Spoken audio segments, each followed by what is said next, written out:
Nomad Mastery, where we teach people how to make money while traveling the world. So in this episode, we have Olivia from Bali, we have Scott, who's over in Croatia, and myself, I'm in French Guyana. And we actually in 3 continents, 3 countries, 3 cities, 3 time zones, but somehow we've managed to all connect to do this interview with Olivia. So quick background info about Olivia. She's a digital marketer and connector, networker from Vancouver, BC, Canada, where Scott and myself are from as well. Last year, similar to Scott and myself, she sold all of her stuff and she moved to Bali. And she's been passionate about finding better ways to live and enjoy life and working towards a greater cause, a vision to impact others. She's been traveling and exploring Southeast Asia, so Bali and beyond, for the last 8 months. And on this interview, we'll be connecting with Olivia about the reasons why she left Vancouver to become a digital nomad, what she does as a digital nomad, about her lifestyle in Bali, about places she's been in Southeast Asia, and even some of her struggles, emotional struggles of being a digital nomad, and also about cultural differences between Indonesia and Canada, and whatever else comes up. So looking forward to connecting Olivia, and take it away, Scott. All right, thank you, Ricky. I'm excited to be here. I happen to be in Croatia. As you can see, the sun is shining or trying to get through the clouds. And Ricky, we can see a little bit of sun coming in through the window there. And when Olivia comes on, we may or may not see some sun. We'll see if she's in the part of the world that is daylight, or if she's in the part of the world that's evening, either very late at night or early in the morning. But Olivia, I wanted to ask you, if you could describe a little bit of the process that you went through when you decided to, you lived a lot of your life in Victoria and Vancouver, and all of a sudden it's like you're halfway around the world, you're in a different hemisphere even, the southern hemisphere, not the northern. And how did you come to decide to do this? For sure. Well, it actually came a lot to my surprise as well. I had never really thought too much about Bali or had many people go there that I knew, but kind of one of the most profound things I've actually ever done was I started to get into meditation about this time last year. And, just like 5-10 minutes a day. And one day it was like, you should go to Bali. And literally it amazes me now when I look back and think about it, because I'm like, what was I thinking? I really wasn't. I was just like, that sounds like an amazing idea. And basically I worked backwards. I gave myself about 6 months. I picked the day. I was sitting with my business partner. He bought me a ticket. He's like, yeah, I get it. You want to go? And the rest is history. I just basically tried to sublet my place so I could go for 6 months. That was my original plan. But obviously with the Vancouver market, it's kind of hard to do that. Landlord was giving me a bit of a tough time. So I just was like, okay, feels like I should sell my stuff. So I did it. And here I am. And of course, it's never that easy, because there's all these emotions. There's the fears, the self-doubts, the insecurities. So maybe walk us through that journey from when you made the decision to when you boarded the plane and now you're in beautiful Bali. So if you could walk through some of those emotional ups and downs. Yeah, for sure. Again, like when I started to get into meditation, it was really like something that kind of called to me. And like I said, sitting here now, it didn't really make logical sense. I hadn't researched it or done much about it. But when I was selling my stuff too, it almost kind of worked out. And something I've been saying to a lot of people is, I feel like in life, we all have these inclinations or the ideas to go to the trip or, call that person, or we have these vibes that we don't necessarily always answer that calling. But I feel like when you're really decided about something, committed, and it feels right, it sort of aligns. So I was actually surprised at how well it worked out. Like for instance, when I was trying to sell my stuff in my apartment, right, just to make some money before I went, the guy who bought my stuff just bought my entire apartment. And he was like the chillest, coolest dude. He lived down the street from me. It just seemed to line up when, my intention, my heart was in it. And I just basically committed, right? Because I think a lot of the times too, we're like, oh, well, what does that mean? People are like, it's hard to get a place in Vancouver, Olivia. Are you sure you should sell all your stuff? And I was like, I don't know, but here we go. You only live once, right? So I would just say it was more kind of fun, and I felt really empowered and exhilarated in the process, because I was like, yeah, I'm doing this. And basically I had a deadline, so it just had to happen. Not to sound overly positive, but it was quite fun like that. That's excellent. And I know what you mean. Like when you're in the flow, when you're on the path you're supposed to be, the opportunities come and the doors open and the planes are on time and all those. Yeah, I mean, I should say that there was a couple moments when I definitely like had like a bit of like, what the hell am I doing? My parents at the same time, they moved out of the house we grew up in, and my entire family went to Calgary to start a business. So it was kind of like this feeling where I was going halfway across the world. They were going to start this whole new entrepreneurial adventure. And I do remember having a bit of a moment leaving Victoria. We loaded the truck and they drove away. I think I cried. No, I definitely did. But just like life, right? Moving on to new things. That's right. So it sounds like for your whole family, there was this ending and new beginnings. Yeah, it was, again, just kind of flowed together. There in Airdrie, Alberta, they opened up a gym facility. My background actually was in fitness, and my sister and I and my family have worked together for years. So it was kind of like, you know, when the kid leaves for college sort of feeling when I left. Yeah, so it's exciting. I think I'm really excited to see what they're doing in Canada. I think they're, you know, living through me doing this. And so I think, you know, you really can do and have it all in life if you want to. Cool. So tell us a little bit about your business now, because obviously you're still working, you're still growing your business. And how is that different now that you're in Bali versus when you were back home in British Columbia? For sure. Well, it's definitely fun, right? Being on your laptop, you can go surfing, you can go, every day's new, you're learning to drive the motorbike. There's all these obviously perks. The day that I got to Canggu, Bali, I didn't know much about the place, but I ended up renting a place from somebody from Vancouver. So it was a nice soft landing getting in there. But I went to a co-working spot called Dojo. And I swear to God, it felt like a dream. I showed up there and there's people like from all over the world. So it's like digital marketing mecca. You know, we've got like coders, you know, you're meeting social media marketers. So it was so fun on a social level. They had a pool in the inside. People were coming out like surfing. They had coffee. Like it was so fun, right? It's just like a dream. And I remember the first day I was talking to people from all over the world who are kind of doing something similar. So I work with companies from Vancouver and do social media marketing, digital marketing.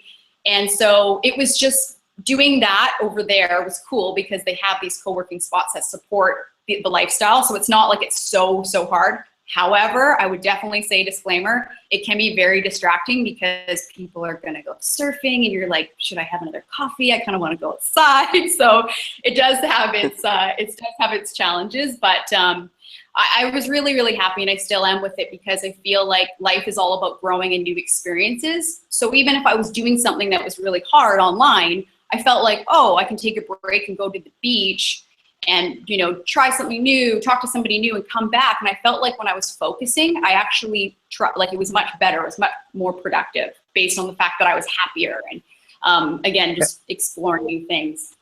Yeah, I find that too. I was in a co-working space in Macedonia, and I really felt that when I was actually working, I was working at a higher level than I would normally be. And so one of the questions I want to ask all of our guests at some point or another, because for me it's the number one issue before where I'm sleeping and what I'm eating, is how fast is the internet? Like, have you found it's really good there? Or like the reason I went to Macedonia was I found a place that had 100 meg upload and 100 meg download, and I was just ecstatic because I was on dial-up for 3 months. So how are things in Bali that way? For sure. It definitely depends. I think that's obviously the perk about going to a co-working spot. However, right now I'm in northern Bali in Ubud, and I'm just at a homestay that I'm staying at, and it seems to be working quite good. I do find it drops off. It's not as reliable, but the co-working space is for sure. We had like this running joke with some of my friends where we'd go to different villas and just do speed tests and send them to each other. Like, how good is your Wi-Fi? Totally tech nerding, but yeah, it's pretty good actually. Last month I was in Vietnam and I was so surprised. I was in this place called Sapa, which is about, it's on the coast, and it's like a mountainside terrain, just totally rural type, and the Wi-Fi was amazing. I remember I was in a hutch, like with my friend staying in this room, and I couldn't believe how good the connection was. Awesome. So Awesome. Vietnam, people. Well, Vietnam is one of the places that I'm thinking of going to in the next 6 months, and that was going to be one of my concerns. And Bali actually is also on the list. I'm not sure if it's actually going to work out or not. That's too far in advance, but that's awesome news. Yes, Vietnam too. Like my mom was born in Hanoi, which is the north, so I wanted to check it out to do a visa run, because after a certain point here, you have to leave the country every 30 or 60 days if you don't get a working visa. So I just went over there because I was like, well, it seems like more fun than just going somewhere and coming back. I might as well go check out a new country, right? And I go to Hanoi, and it's in the city, and then I just ended up exploring, but it was so cool. It blew my mind. It was like better than I could have imagined. Internet is definitely the struggle when you're traveling, when you're a digital nomad. You said, you know, how good is the Wi-Fi? It's never good enough. Or how fast is the internet? It's never fast enough. No matter where you are in the world, I always seem to have problems, even though I might be in a Western country or really developed. Even with Skype calls, I do coaching and stuff like that. It'll cut out. So sometimes you got to turn off the video and focus just on the audio and move places. So sometimes I'm like, for example, now, I'm actually at a hotel room in Kourou in French Guiana, and I had to move the computer around to find the perfect spot in terms of the lighting, in terms of the sound quality, in terms of the internet speed. So just a tip there, if you're not getting the right connection, move it, close the router, or some of the hotels will have like business centers if you're staying in hotels. Or I've even been given a conference room to do a Skype call just because it wasn't working in the reception. It wasn't working in my room, and I kept asking the lobby, the receptionist. I said, I really need good internet for my interview, and they said, you know what? We have a conference room. As long as you don't mess it up, go ahead. So it was this huge conference room for about 40, 50 people, and here I am all by myself and on this podcast interview without having to pay a dime. So all you need to do is ask sometimes. So the question I have for you, Olivia, is Bali. Obviously, you're from Canada, like Scott and myself, and now you're in Southeast Asia, which is a whole different ballgame in terms of culture, in terms of food, in terms of language. So what have you found have been some of the culture differences and some of the challenges, Olivia? For sure. Well, Bali, obviously, major culture shock when I first got here. One thing I find just about the general vibe here is the pace. It's kind of a laid back pace. And my favorite thing about Bali for sure is the people and the culture. If you're having a bad day and you're in Bali, you just need to smile at the first person you see. And it's like this beautiful thing. They're just so friendly. And yeah, like I find too with the culture and the ceremonies, it's 95% Hindu, so they do a lot of like the ceremonies and the praying. It's beautiful, actually. You'll see them giving offerings throughout the day. And so there's lots going on always too. You know, the other day I was driving and I was on my motorbike and I got stopped behind a ceremony, and it was just like 15 minutes, but amazing to see. So probably one of my favorite parts is the culture difference too, because again, you're learning so much, and it's really made me think more about the world as a whole. And I remember, you know, even in Canada, when people would be like, you need to go see the world to understand. And now I get that.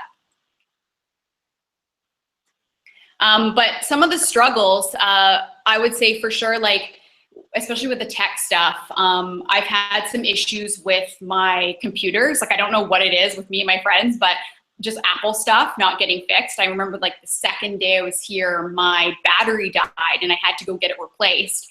And it's just a different kind of connection where, you know, at home, if you went to a Mac store and you had something happen, it's like right away, right? You get hooked up. I go into this place and I could just see the guy was so busy. There was people dropping off their phones and their computers. And so it took me a while to get that up and working again. So that was definitely one. And then one thing recently that happened to me that was a struggle is I tried to take money out of an ATM and it just didn't work. So I went to the one beside it and I didn't think anything of it. And then I looked a couple days later and my whole bank account was drained.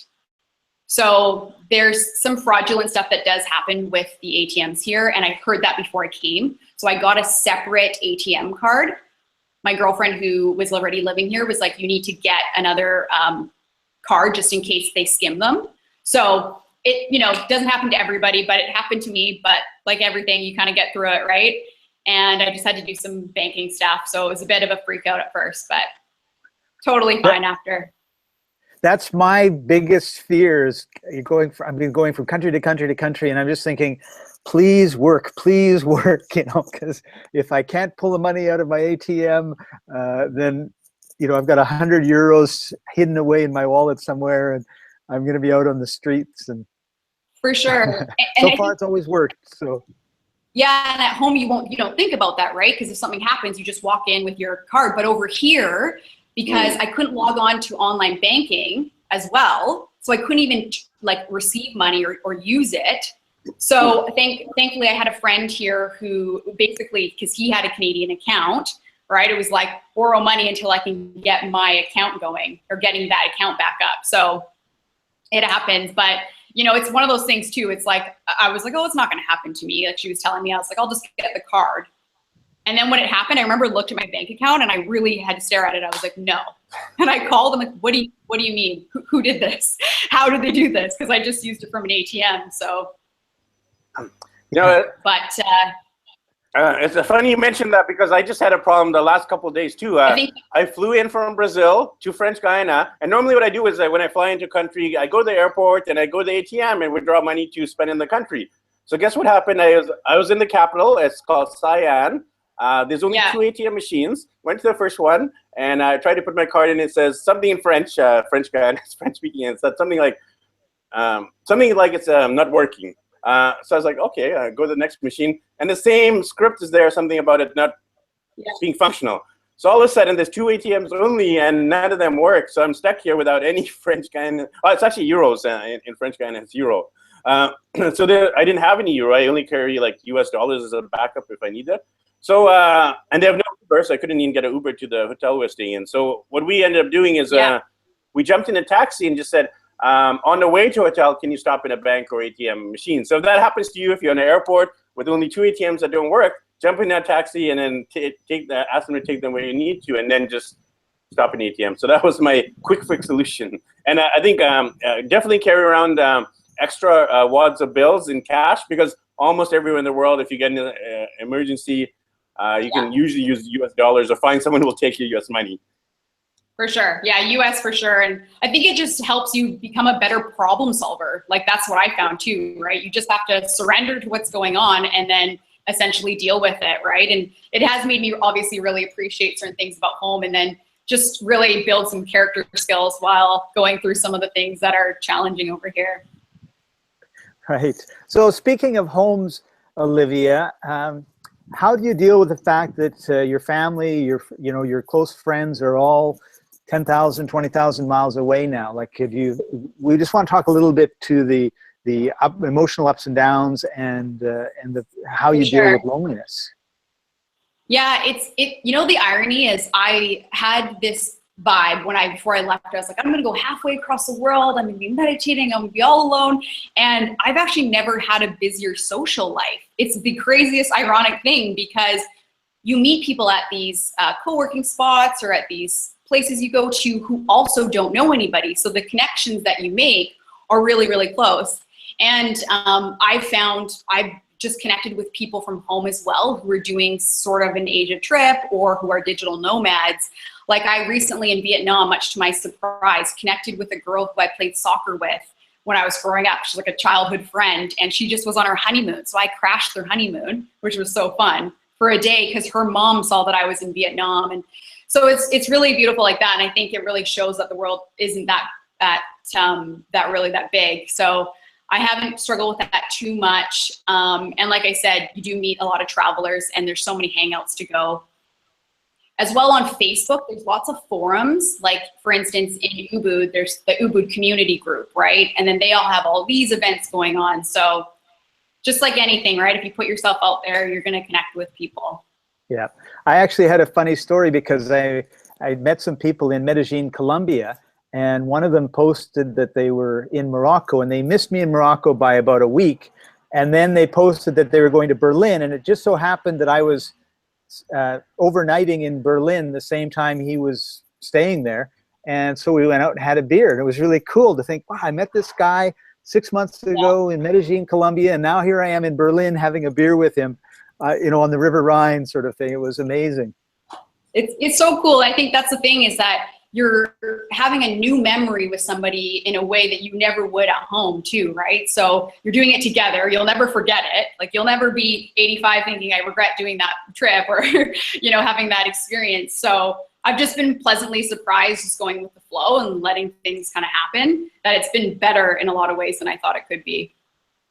And you guys have mentioned like the digital nomad hotspots. I mean, Medellin, Colombia seems to be one of them. Definitely Ubud in Bali seems to be one of them. Chiang Mai up in Thailand seems to be a place where a lot of digital nomads congregate. So if you're struggling with that loneliness factor and not sure if you'll find other people who speak English, definitely connect to those places. Like, we're actually heading to Colombia because we've been frustrated by speaking Portuguese and Spanish for the last couple of months. So we're looking forward to connecting with some digital nomads. And that one of the reasons I love doing these interviews is I can finally speak English and not having to translate everything. So that's definitely a relief.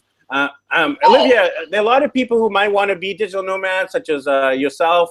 Maybe they want to go to Bali, but they have all these fears, self-doubts. They're not sure how you did it. So what tips or advice would you give to digital nomad wannabes who want to live the life that you're living? My favorite question. I'm so glad you asked, because I had a lot of fears and reservations. The truth is, since I was 15, I wanted to do this sort of trip. And I think a lot of people do, or plan to, you know, travel the world, but think they have to do it when they're retired or when they're older.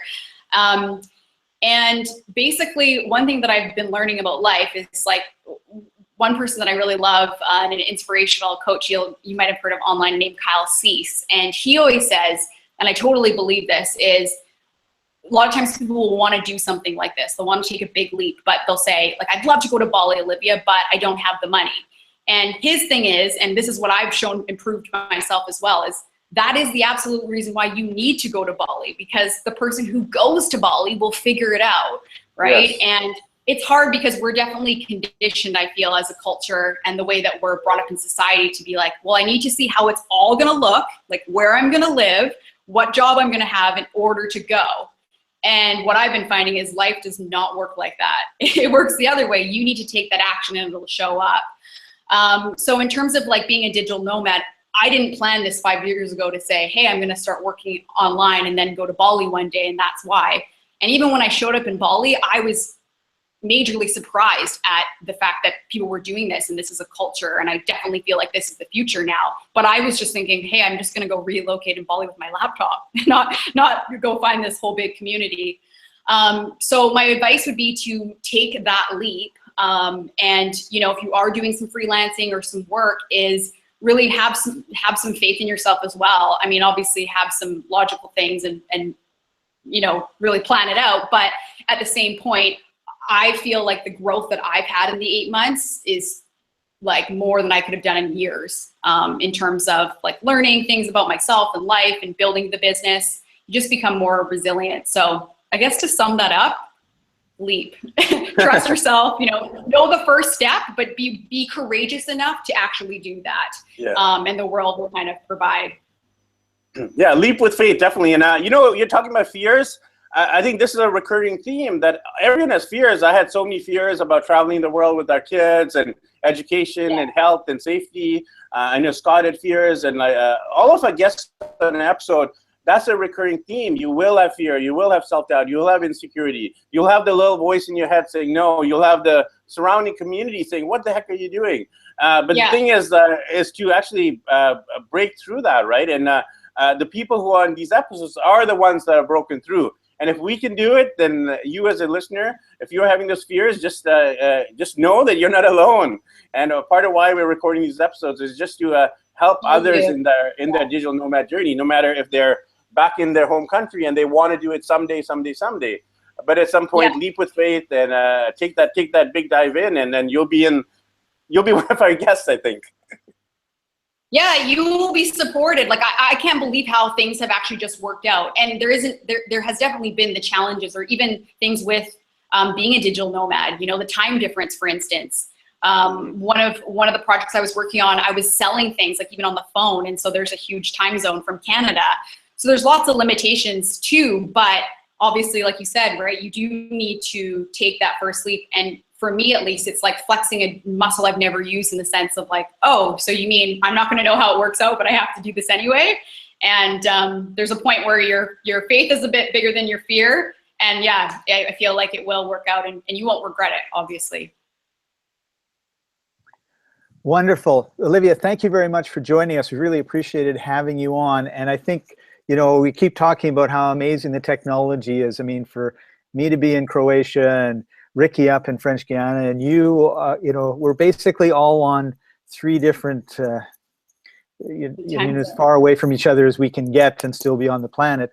But before we go, if somebody wants to know a little bit more about what you do, the social marketing things that you're up to, how would they get a hold of you? And give us a little commercial here. For sure. You can go to oliviakeane.ca. So that's OLIVIAKEANE.ca. And what I'm working on actually is helping people find a better way to do this, obviously, in terms of if you've been thinking about traveling. One of the biggest things that I started doing recently is working with a coach. And that kind of changed my entire life. That happened in January. And, you know, I've been wanting to do it my whole life, and it's the same thing. I was like, I'm doing it this year. And it's really helped bring me some clarity into where I want to go after this and how I want my life to look. So that's kind of what it's going to be about, is just helping people find that better way, and then working on a bigger cause or vision. So if that resonates with you, join me there, oliviakeane.ca. I'm glad you mentioned the coaching too. That's something that I've recently taken up, both in terms of being coached by someone who knows what they're doing, and also coaching others. And that's actually a great way of becoming a digital nomad, is by coaching, because all you need is a Wi-Fi signal that works, and then you can coach people through Skype, through Google Hangouts, through Zoom. And I definitely highly recommend, if you're in business, having a life coach, a business coach. That will definitely help. If you think of traveling, maybe getting a coach or a mentor who's traveled before. There's no better way to learn how to do something than to learn from someone who's done it before. I couldn't say more. I think it's like the greatest thing that I've ever done. And I always knew, but I, again, didn't take that leap. And when I met my coach, he was living in Whistler, raising his kids, like doing much like what you're doing, and just helping them in their early programming years. So they were like learning to snowboard and do all these cool things. And I was like, yeah, that's how I want to raise kids. And you're living a lifestyle that I want to live. And yeah, it's totally fast-tracked me.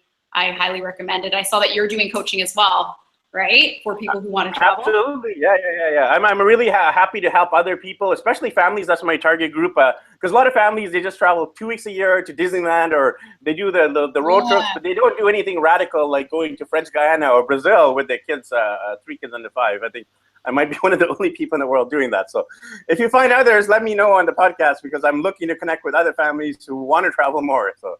That's so great. It's cool to see people actually doing it, especially with the kids, right? It's very inspiring. And you can travel at all stages. I mean, you see Olivia, she's a single, adventurous female traveling. Scott is an empty nester traveling. Myself, I'm a husband and a father traveling with our kids. On one of our next episodes, we're going to have just a couple who are actually from Bali as well, Troy and Alicia. So stay tuned for their episode as well. On these episodes, we'll be interviewing people at all stages of their life stages, from single to divorced to married to family. People in their 20s, 30s, 40s, 50s, empty nesters. So we really want to cover the gamut of digital nomadism and really help you to make your travel dreams come true. So thanks for watching. Thanks for listening, everyone. Any last words from Scott? No, I just want to say this is really exciting. This is the most fun talking to people around the world, and hopefully you found it inspiring. I certainly have. If you have any questions, be sure to let us know. You can find us usually on Facebook or Twitter. Just do a search or leave a comment wherever you're watching this, and we'll be happy to chat with you some more. So thanks for joining us, everybody. This is Digital Nomads Academy. And I'm Scott, he's Ricky, and we're traveling the world, and we hope to see you somewhere soon. See you in the next episode.